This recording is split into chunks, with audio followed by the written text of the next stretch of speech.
देखिए, एक बात समझिए, नाम रख लेने से कोई क्रांतिकारी तो नहीं हो जाता है।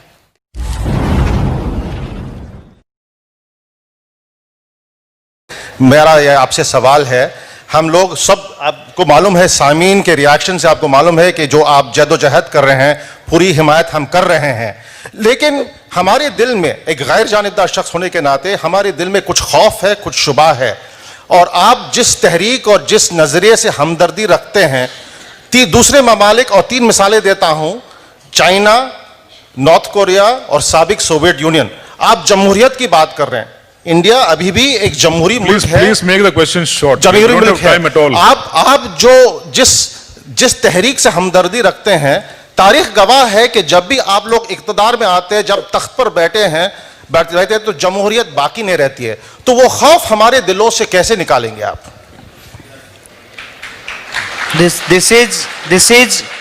This is very classical question कि if you are saying Lal Salam, it means you are a communist, and being communist, you cannot support democracy. This is very common perception. First of all, for me, if I say Lal Salam, it means I am supporting the idea of revolution. And the great revolutionary Bhagat Singh, he said Inqalab Jindabad. And Inqalab is translation of revolution in Urdu. So what Bhagat Singh is saying, Inqalab Jindabad, that is the same what when I am saying Lal Salam. One thing. And second thing, with Lal Salam I always say Jai Bhim. When we say Jai Bhim is the idea of Baba Saheb Bhimrao Ambedkar. And he is the main architect of democracy in this country. So how can you say that I am anti-democratic? If you are giving some examples about North Korea or China or Russia, this is a very basic thing. Lenin said, democracy is indispensable to socialism. जब Lenin के idea पे ही जो country नहीं चला, उस country में कौन सी क्रांति आई, ये बात मुझे आप बता दीजिए। जो कंट्री माओ के आइडिया पे ही नहीं चला, माओ क्या बोले थे कि कैपिटलिज्म का विरोध करो, चाइना आज सबसे बड़ा न्यूलिबरलिज्म का सपोर्टर है, तो वो कंट्री में कौन सा रेवोल्यूशन हुआ है? और नॉर्थ कोरिया में जो हो रहा है, देखिए, एक बात समझिए, नाम रख लेने से कोई क्रांतिकारी तो नहीं हो जाता है। अब नाम हम रख लें कम्युनिस्ट पार्टी और तलवार लेकर के लोगों की जाकर के गर्दन उतार दें, तो हम कैसे कम्युनिस्ट हैं? सबसे पहली बात जो है, जब ये आइडिया, एक आइडिया जो होता है, जब आइडिया सोसाइटी के अंदर फ्लोट करता है, तो उस आइडिया के जो विरोधी लोग होते हैं, वो उस आइडिया को डिलेजिटिमेट करना शुरू करते हैं। देखिए, मैं कोई आइडिया नहीं हूं, मैं एक इंसान हूं, मुझे किस तरीके से डिलेजिटिमेट किया जाता है? 3000 इसकी मां कमाती है, तो हवाई जहाज का पैसा इसको कौन देता है? Who is paying for the fair of aeroplane? ये मेरे बारे में कहा जाता है। तुम्हारे चाचा देते हैं। कौन देता है? भाई, सरकार से लड़ ही रहे थे फेलोशिप के लिए, हमारा फेलोशिप बंद कर दिया गया। अपने फेलोशिप के पैसा से ट्रेन का टिकट कटाते हैं, और आपके पैसे से जो है यहाँ पे लिटरेचर फेस्टिवल अटेंड करने के लिए आए हैं। लेकिन ये बोला क्यों जाता है? ये किसी भी आइडिया को डिलेजिटिमेट करने के लिए बोला जाता है। मार्क्सिज्म जब आया दुनिया के अंदर, आज भी हम लोगों को एकेडमिक्स के अंदर मार्क्सवाद पढ़ना पड़ता है। And for the research methodology there are only 2 kind of method, one is Marxist and another is anti Marxist. और आज भी जो वो मार्क्सवाद है जिसको कहते हैं ना, वो पूरे के पूरे एकेडमिया को आज भी हॉन्ट कर रहा है। और जब रिसेशन आया था, उस रिसेशन के दौरान दोबारा से कैपिटल की बिक्री बढ़ गई थी, बेस्ट सेलिंग किताब होने लगा था दुनिया के अंदर। तो वो जो एक आइडिया था, उस आइडिया को बदनाम किया गया। और सही कहा सर ने, उस वक्त तो फेसबुक था नहीं कि एनडीटीवी के बैन के खिलाफ हम लोग पोस्ट लिखना शुरू कर देते। उस समय तो नॉलेज जो है उसको और ज्यादा हेजोमोनाइज करके रखा गया था, इंफॉर्मेशन को और ज्यादा हेजोमोनाइज किया गया था। तो जो आइडिया है, उस आइडिया को लोगों तक पहुंचने नहीं दिया गया, उसकी बदनामी लोगों तक पहुंचा दी गई है। अब आप मुझे बताइए, इस देश का कितना हिंदू है जो कुरान पढ़ करके इस्लाम को समझता है?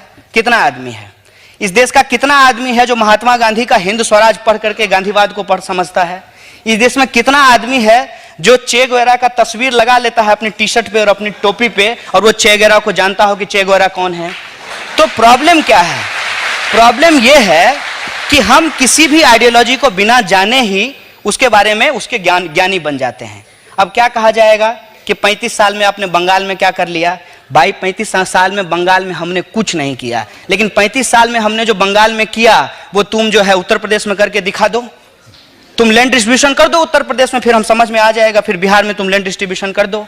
प्रॉब्लम देखिए क्या है, किसी भी आइडियोलॉजी को इतना ज्यादा डिलेजिटिमेट कर दिया जाता है कि करेक्ट इंफॉर्मेशन लोगों तक पहुंचता ही नहीं है। और कोई भी इंसान, पहली बात तो ये दावा नहीं कर सकता है कि वो कम्युनिस्ट है, क्योंकि कम्युनिस्ट, बिल्कुल मेरे भाई साहब सही कह रहे थे, कम्युनिस्ट होने का मतलब है कि आप आइडिया ऑफ एवोल्यूशन में बिलीव करते हैं, और एवोल्यूशन तो रोज होता है ना। फिर आप कैसे कह सकते हैं कि हम कम्युनिस्ट बन गए हैं? अगर आप किसी भी चीज को ट्रांसफॉर्मेटिव स्टेज में देखते हैं, डायलेक्टिकली देखते हैं, तो 5 मिनट पहले जो आप थे 5 मिनट बाद वो नहीं है। अच्छा, तो कोई भी इस तरीके का आइडियोलॉजिकल स्टेग्नेशन तो नहीं कर सकता है। This is last submission. Ideological stagnation तो नहीं कर सकता है।